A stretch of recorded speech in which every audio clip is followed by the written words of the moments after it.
Hey, I am your part-time buddy, Red Alert. Iran hit Haifa, and now people are saying the US just activated the Doomsday Plane.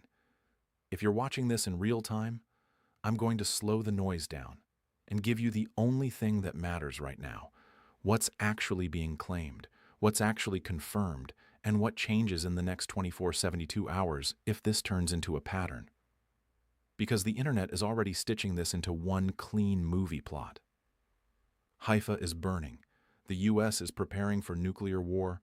Global order is collapsing. That's a story designed to spike your cortisol, not your understanding. So here's what you'll get in this update. First, what Iran hit Haifa likely means, and what it does not automatically mean.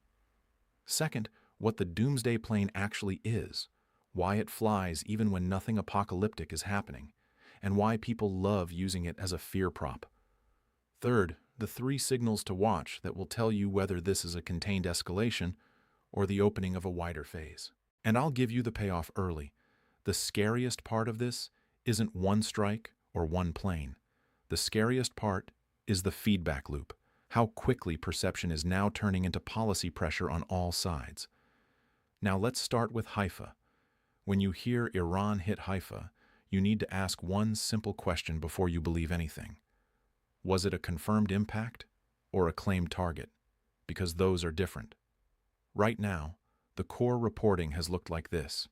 Iranian state-linked outlets and IRGC messaging claimed they targeted energy infrastructure in Haifa, often framed as retaliation for strikes on Iranian fuel and oil facilities. But at least some reporting citing Reuters also noted that while sirens sounded in the Haifa area, there were no immediate reports from Israel confirming anything was actually hit in that moment. That doesn't mean nothing happened. It means the internet is sprinting ahead of confirmation. And in war, that's how people get psychologically manipulated, by turning claimed into confirmed in one repost. Now, why Haifa matters, even as a claim, because Haifa isn't just a city. Haifa is an energy and logistics story. Northern Israel, major port activity, industrial infrastructure. So even the idea of a strike on Haifa triggers the effect that energy warfare is designed to create. Anxiety about supply, about shipping, about continuity. And in an energy war, you don't need to destroy everything to win a psychological victory. You just need to make people ask, is this still safe? Now let's be precise about what hit could mean. When people say Iran hit Haifa, they might mean a missile impacted inside the metro area, or an interceptor debris event caused fires or damage, or something struck near an industrial zone and the story is expanding into refinery destroyed, or it was targeted but intercepted and the claim is purely messaging. These are very different realities, and the internet collapses them into one sentence because one sentence is shareable. The truth takes longer. Now, the second half of the headline: the US activated the Doomsday Plane. This is the part that gets people to stop thinking, because Doomsday Plane sounds like a button you only press when the world is ending. So let's explain what that plane actually is, in plain English. The aircraft people call the Doomsday Plane is the E-4B Nightwatch. Its job is not start a war. Its job is keep command alive if the worst happens. It's essentially a flying command post designed to operate as the National Airborne Operations Center. So, senior leadership can direct U.S. forces and coordinate emergency actions if ground command centers are compromised. That's not a conspiracy. That's literally what the U.S. Air Force describes it as. Now, here's the part everyone misses. Spotted does not mean activated for nuclear war. E-4Bs fly for training, readiness, maintenance rotations, communications checks, and routine mission requirements. And because the mission is sensitive, officials often don't give play-by-play explanations every time one moves, which means the internet fills the silence with fear. So if you're hearing Doomsday Plane activated, the responsible way to translate it is, an E-4B flight was observed, and people are interpreting it through the most dramatic possible lens. That's it. Now, does that mean you ignore it? No, you don't ignore it. You contextualize it. Here's the real question. Is the E-4B flight being paired with other unusual continuity of government signals? Because one aircraft moving is not the same as a full posture shift. A full posture shift looks like multiple coordinated indicators, not a single dramatic screenshot.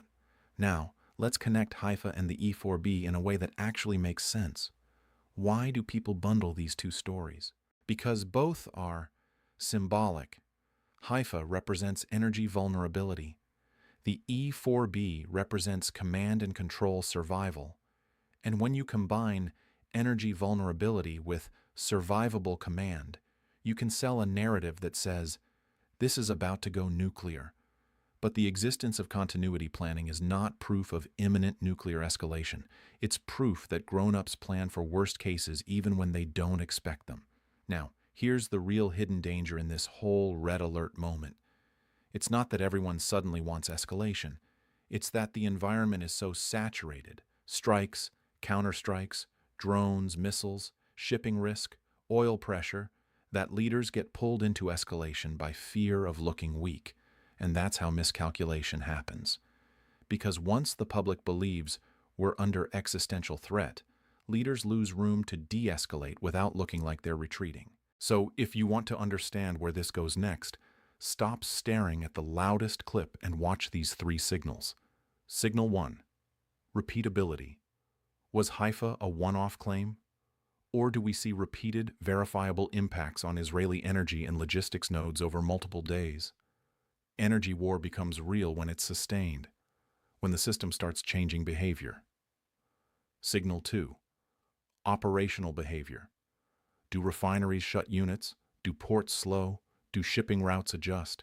Do insurers raise rates or pull cover? Because behavior is harder to fake than a caption. If the energy system starts behaving like it's under persistent threat, that's when the strategic impact becomes bigger than the blast radius. Signal 3. U.S. posture beyond one plane. If the U.S. is truly shifting into a higher emergency posture, you'd expect to see broader indicators: public force protection changes, more overt communications about readiness, additional high-value airborne command assets showing unusual patterns, and a sustained pattern, not just a single E-4B flight. Now, let's talk about what this means for the next 24 to 72 hours, because that's where attention is going to be weaponized. You are going to see three competing narratives. Narrative 1. Haifa proves Israel is vulnerable, therefore Iran is winning. Narrative 2. Israel intercepted everything, therefore Iran failed. Narrative 3. The Doomsday Plane proves nuclear war is imminent. All three are emotionally satisfying. All three are oversimplifications. The reality is usually this: missile defense can be highly successful and still allow some damage. Claims can be exaggerated and still reflect real escalation intent. And continuity assets can move without indicating imminent nuclear use. So if you want to stay informed without being emotionally hijacked, anchor to this. In modern conflict, the first casualty isn't just truth, it's proportion. One event gets stretched into a civilization-ending conclusion. Now, I want to give you a quick how to read the next wave of posts checklist, without making it feel like homework. When you see Iran hit Haifa, ask, is there independent reporting converging on the same impact location and time? Or are you seeing recycled clips with new captions? When you see Doomsday Plane activated, ask, is there any official confirmation of an emergency posture? Or are you seeing spotted on a tracker being translated into the Pentagon has no answer? And the most important question, what happens next? Because real outcomes show up in follow-on behavior. If Haifa was hit meaningfully, you'll see operational consequences. If it was just a claim, the story will mutate while evidence stays thin. If the U.S. is shifting posture, you'll see more than one airplane on one day. Now, let's land this update with a clean, reality-based takeaway. There are credible reports that Iran has claimed strikes tied to Haifa's energy infrastructure, while some reporting indicates Israel had not immediately confirmed an impact at the time those claims were circulating. Separately, the E-4B Doomsday Plane is a real airborne command platform designed for worst-case continuity, but sightings or flights alone are not proof of imminent nuclear escalation, especially without broader corroborating signals. So don't let the headline decide your reality. Track repeatability, track behavior, track convergence. Now tell me this, because your answer tells me what kind of update you want next. Do you think the bigger risk is physical escalation on energy infrastructure, or the psychological escalation, where every claim and every plane movement forces leaders into harder positions. Sources used for verification, not part of the voiceover.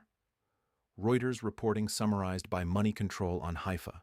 Claim, no immediate Israeli confirmation. U.S. Air Force fact sheet on E-4B mission.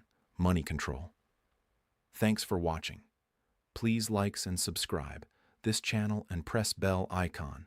Thank you so much. Take care.